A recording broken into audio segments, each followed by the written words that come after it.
Friends, ఈరోజు మన వీడియోలో వెయిట్ లాస్ బ్రేక్ఫాస్ట్ రెసిపీ ఒకటి తెలుసుకుందాం. ఫ్రెండ్స్, ఈ రెసిపీని మీరు రెగ్యులర్గా చేసుకుని తింటూ ఉంటే వెయిట్ మేనేజ్మెంట్ కోసం ఈ రెసిపీ చాలా బాగా హెల్ప్ అవుతుంది. ఇంతకీ ఈ రెసిపీ ఏంటంటే శనగలతో దోశలు. శనగలతో దోశలు చాలా టేస్టీగా ఉండటం మాత్రమే కాకుండా మనకు ఎన్నో రకాల ఆరోగ్య ప్రయోజనాలను కూడా అందిస్తాయి. ఎందుకంటే శనగలలో చాలా రకాల వైటమిన్స్, మినరల్స్, ఫైబర్ ఇంకా ప్రోటీన్ లెవెల్ చాలా ఎక్కువగా ఉంటుంది. ఇవన్నీ మన వెయిట్ మేనేజ్మెంట్ కోసం, అలాగే జీర్ణ సంబంధ సమస్యలను దూరం చేసేందుకు, ఇంకా చాలా రకాల జబ్బుల నుంచి మనల్ని దూరంగా ఉంచేందుకు శనగలు చాలా బాగా హెల్ప్ అవుతాయి.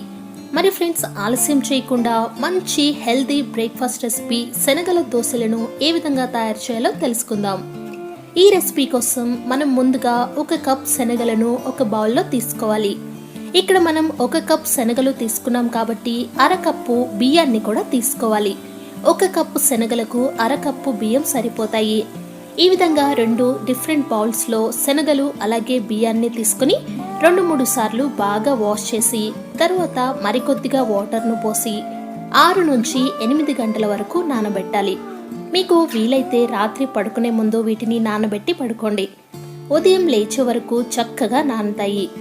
ఈ విధంగా శనగలు, బియ్యం బాగా నానిన తర్వాత ఇందులోని ఎక్సెస్ వాటర్ని వంపేసి శనగలు మరియు బియ్యం రెండింటిని మిక్సర్ జార్లోకి తీసుకోవాలి.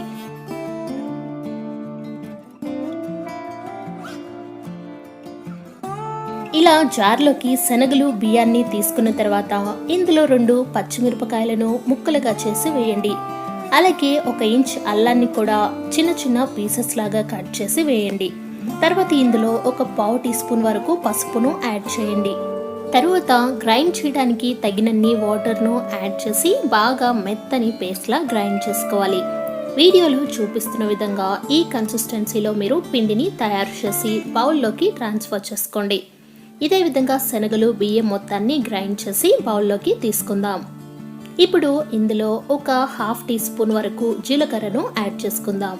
తరువాత రుచికి సరిపడా ఉప్పును కూడా వేసి పిండిని ఒకసారి బాగా కలుపుకోవాలి.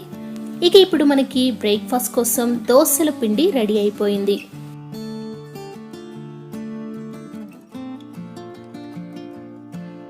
ఇప్పుడు స్టవ్ పై దోశల ప్యాన్ను పెట్టి కొద్దిగా వేడి చేయండి.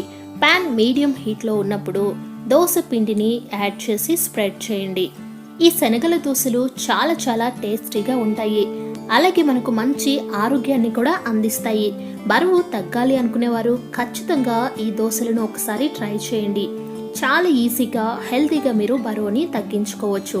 ఈ విధంగా దోశ పిండిని వేసి స్ప్రెడ్ చేసిన తర్వాత 1 టేబుల్ స్పూన్ వరకు ఆయిల్ను యాడ్ చేయండి.